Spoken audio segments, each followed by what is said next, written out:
The Discontented Ghost, Chapter 2. The next few weeks were busy ones as I prepared for our visitors. All the gowns, shrouds, habits, and other trappings of my extensive repertoire of roles had to be taken out and given a good airing beneath the yew trees and the weeping willows that cast their melancholy shade over the family burial ground. I would hang them out at night and bring them back in the morning, smelling deliciously of mold and mildew and the vapors of the tomb. And as I bustled about, my mind grappled with the pleasant task of selection. Which one from among my many celebrated performances should be called upon to rid Canterville Chase of this infestation of Americans? Red Reuben, or the Strangled Babe, for example? Or Gaunt Gibeon, the bloodsucker of Bexley Moor? There were so many stellar roles to choose from, each more frightful than the last, each with its happy memories of past triumphs. In the circumstances, I had become rabidly anti-American. My attitude toward Minister Otis was ferocious. I longed to show him no mercy. I longed to reduce him to a quivering jelly. Only my sense of duty to Queen and country prevented me from planning dangerous excesses. I reminded myself that Minister Otis was an American of considerable prominence and political importance. It would be one thing to frighten the Otises sufficiently to send them fleeing, but quite another to cause permanent mental disorders or even a death or two in the family. Anything on that scale could have serious diplomatic repercussions. It might even lead to war, and I told myself that another war with the colonies would be an unmitigated disaster, since if we won, we would have to take them back. In short, a fine touch was called for, just so much and not more, always keeping in mind that my mission was merely to rid Canterville Chase, not the world, of the Otis blight. Early in June came the day when the interlopers were to put in an appearance. Not a detail escaped me. I knew they were to arrive by an afternoon train at Ascot, the nearest railway station 7 miles distant. 2 sturdy crofters from the nearby village of Canterville were to meet the train with a wagonette to bring them and their luggage to their new residence. The wagonette was an open, 4-wheeled carriage with side seats facing each other and a seat or two crosswise in front, sometimes covered, but in this case not. By now I had also learned that the family consisted of the minister's wife, a handsome matron of serenely commanding presence, and 4 children. The eldest was Washington, a lad of 20, followed by Miss Virginia, a young lady of 15, followed by John and Ronald, twins of 10. This was the group, then, that was approaching its doom on a lovely June afternoon when, as Oscar pointed out, the air was delicate with the scent of the pine woods. Now and then they heard a wood pigeon brooding over its own sweet voice, or saw, deep in the rustling fern, the burnished breast of the pheasant. Little squirrels peeped at them from the beech trees as they went by, and the rabbits scuttled away through the brushwood and over the mossy knolls, with their white tails in the air. All very well, that, but hardly the proper atmosphere in which to introduce these rash intruders to their new surroundings. A change to something more suitably gloomy and sinister was called for, and this requirement was taken care of by a confederate of mine, of whom more later. With entire appropriateness, the change occurred as the wagonette swung into the long, private drive that ran through the dark woods to the front of the great house. Clouds gathered overhead with curious abruptness. The atmosphere, suddenly still, trembled with portent. Black and satanic, a great flight of rooks passed silently overhead. Before the newcomers reached the house, a spattering of raindrops, large and cold, caused the ladies to cry out in dismay and wish for umbrellas to protect their frocks. But of course the minister had not thought to bring any. Americans never do. On the driver's seat of the wagonette, Alf Muggins and Jeremy Gouge exchanged nervous glances and licked dry white lips while sweat began to crisscross down deep channels in the rough hide of their red necks. Of course their lips were chronically dry any time they found themselves more than 10 paces from a public house, but this was an accentuated dryness. By the time the vehicle cleared the woods and rolled up before the broad front steps of the noble edifice, Their beefy faces were as long as 2 square Saxon faces could possibly be. Thanks to Lady Canterville, a reception committee of 1 awaited the Otises. This was Miss Umney, the housekeeper, whom Lady Canterville had urged Mrs. Otis to retain in her former position. Standing on the steps to receive them, neatly dressed in black silk, with a white cap and apron, the old woman made them each a low curtsy as they alighted, making 6 low curtsies in all. No, 5. She let the twins split a curtsy. But at any rate, enough low curtsies to put her old bones to a severe test. Puffing slightly from the exertion, she then said in a quaint, old-fashioned manner, "I bid you welcome to Canterville Chase." The quaint welcome taken care of, she turned her attention to the help. "Alf and Jemmy, you bring that luggage into the great hall," she ordered, "and there we'll see about what's to go upstairs to which chambers." By now the men's lips were not merely dry, they were cracked. Their tongues rasped across them like files as their pinched glances darted together and apart again. "Begging your pardon, also set the traps out on the top of yon steps," grumbled Alf. "But us ain't nother of us setting foot inside. Us wants naught to do with him." Minister Otis swung around, an amazed little turkey-cock of a man. "Him?" he cried. "Who's him?" "Him," repeated Alf, pawing the ground with his clodhopper feet. He was, of course, referring to the very him who was at that moment unobtrusively observing the scene from the oriel window above. "The house is haunted, that it is." The minister laughed sharply. "Oh, come now. Surely you don't believe such foolishness." "Us knows what us knows," put in Jemmy, speaking as darkly as had Alf, if not a shade darker. "Aye, Jemmy, that we do," agreed Alf, and liking the roll of that phrase, repeated it several times. The ox-like breath of their low foreheads told the minister he would get nowhere with the arguments or recriminations, so he took a sharper tack. "Not even for an extra shilling apiece, lads?" he asked, jingling his pockets suggestively, and added a blatant appeal. "Is this the spirit that has made British soldiery famous around the world?" Thin red lines threaded across the hollow square of their brows, and thick tongues once again reminded them how parched they were. "Well, putting it that way, sir," rumbled Alf, glancing at Jemmy for support, "mayhaps we could set 'em just inside the door." Well, it appears as if it may rain again, so I suppose that will have to do," said Minister Otis, producing the shillings. "Get on with it." Preceded by Mrs. Umney, the Otises trooped inside. Seizing pieces of luggage, Alf and Jemmy rushed back and forth with feverish haste. I waited till they had started up the steps with their final load, then stepped into full view at the oriel window and tapped on the pane. They glanced up. "Bulla, bulla, bulla, bulla, bulla, bulla, bulla." I gave them a thorough gibbering, tongue flapping like flannel, eyeballs out on sticks.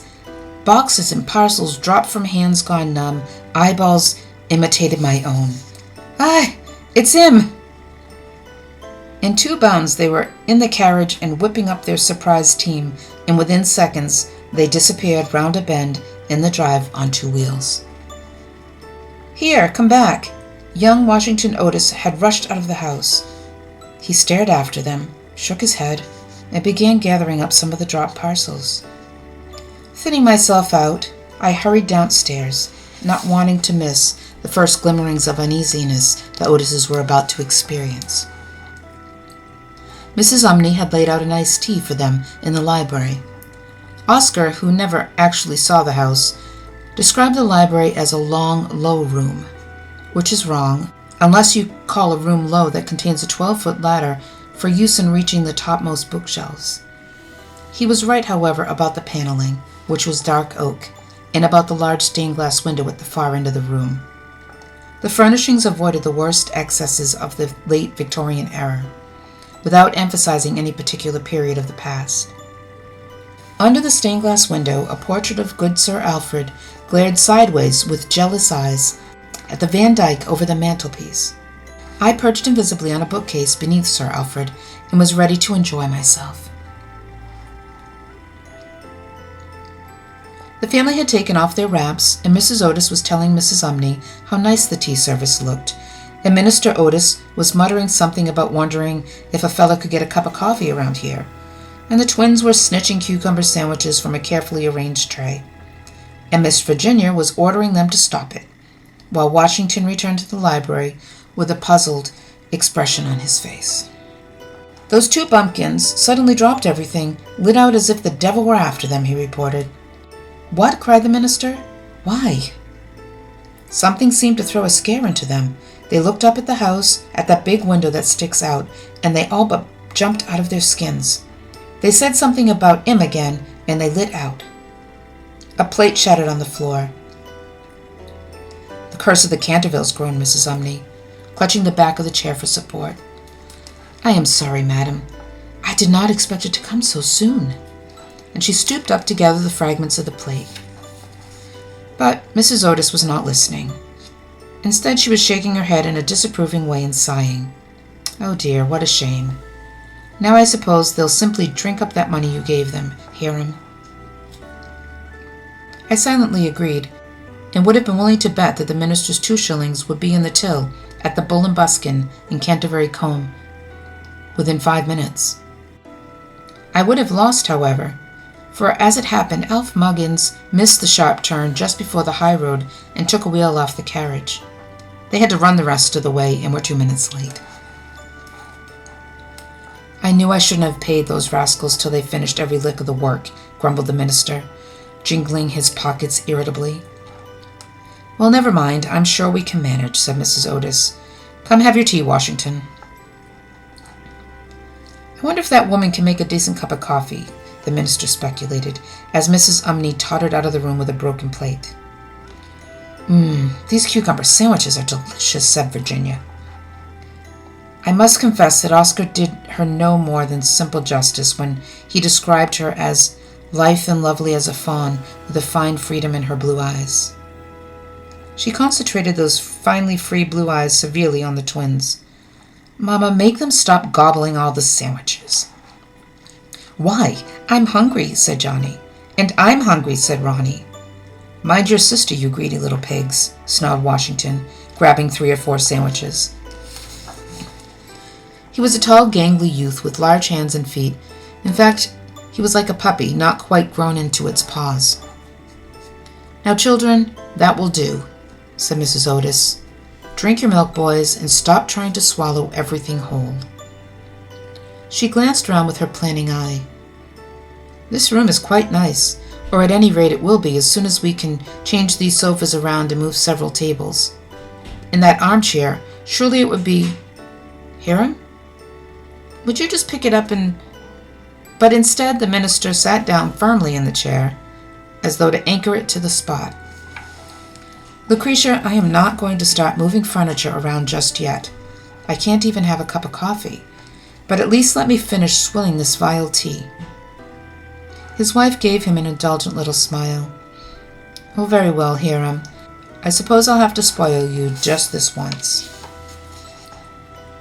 At that moment Mrs. Umney returned to the room.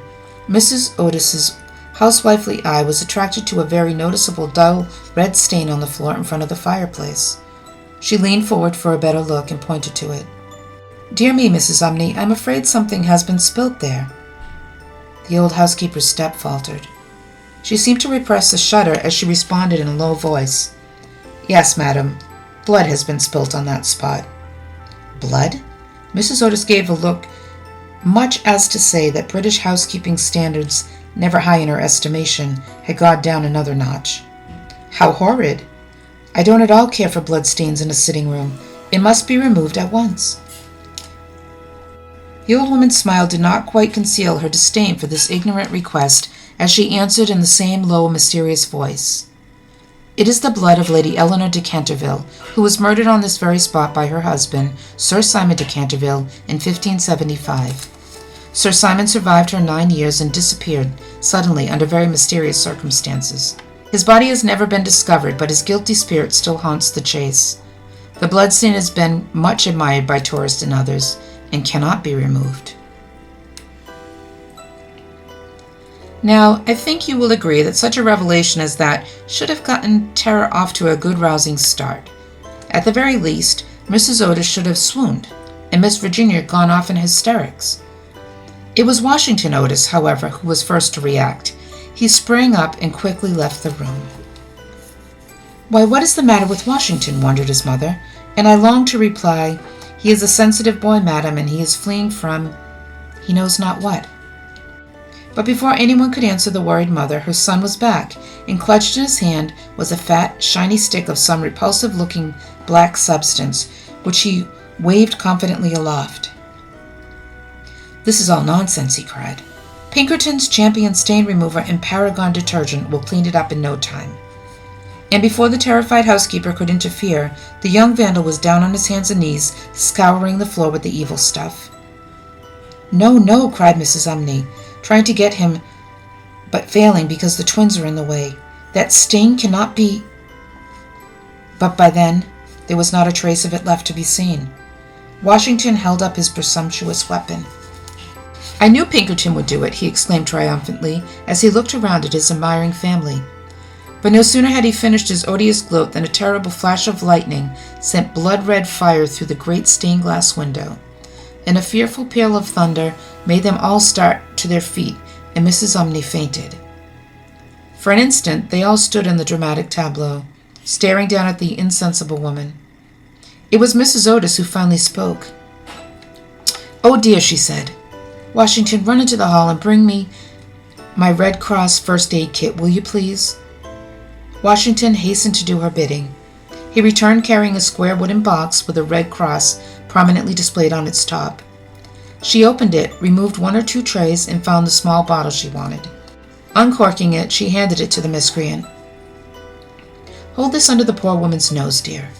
Stooping, Washington did so, whereupon Mrs. Umney shot to her feet with a shriek. "Lord a mercy, what was that?" she cried, clutching her temples. "It fair took off the top of my head." "Armbruster's Supreme Smelling Salts," replied Mrs. Otis, in a voice disciplined to remain steady. "It never fails. Virginia, will you please help Mrs. Umney to her room and tuck her into bed? I'm afraid Washington has given her something of a shock." "Two," muttered Mrs. Umney, as she allowed herself to be helped to the door. But then in the doorway she pulled herself together and turned around with her eyes flashing wildly and an arm raised in solemn warning. Take care," she croaked. "I have seen things with my own eyes that would make any Christian's hair stand on end, and many, many a night I have not closed my eyes in sleep for the awful things that are done here." "That reminds me," said Minister Otis. "Is there a Baptist church anywhere in the neighborhood?" "Baptist?" Mrs. Umney rolled her eyes upward, turned, and was gone. It was all Miss Virginia could do to keep up with her. As soon as Mrs. Umney was out of sight and earshot, Mrs. Otis's expression underwent a change from that of calm matron to stern mother. "All right now," she said, turning to the twins. "Which of you has been meddling with my smelling salts?" Both boys responded instantly with the same word. "Him." "I see. In other words, both of you," said their mother, trapping them neatly. "My smelling salts are powerful, but not that powerful. Hiram?" Sighing, the minister had already disappeared into the hallway. He returned with a well-worn birch rod, which he obviously found necessary to carry with him everywhere. The entire history of the twins' misdeeds was doubtless imprinted on its worn surface. Automatically, as though from force of habit, the boys assumed the position, and the minister laid 6 of the best, alternately on their round bottoms. When he had finished the operation, which the little devils underwent without flinching, Mrs. Otis gave them a lecture on the perils of fiddling with first aid kits and told them they were to never touch hers again. They listened solemnly till she had finished, and then Ronnie broke into an irresistible grin. "Didn't she just jump, though?" he said. "Didn't she, though?" Johnny agreed. And do you know, in a moment they had the whole of the heartless family, save Miss Virginia, who had not yet returned, laughing in spite of themselves. The battle lines were drawn, and all mercy went out of me. I decided then and there that their ordeal at Canterville Chase would be no ordinary one. If this meant war, let it come.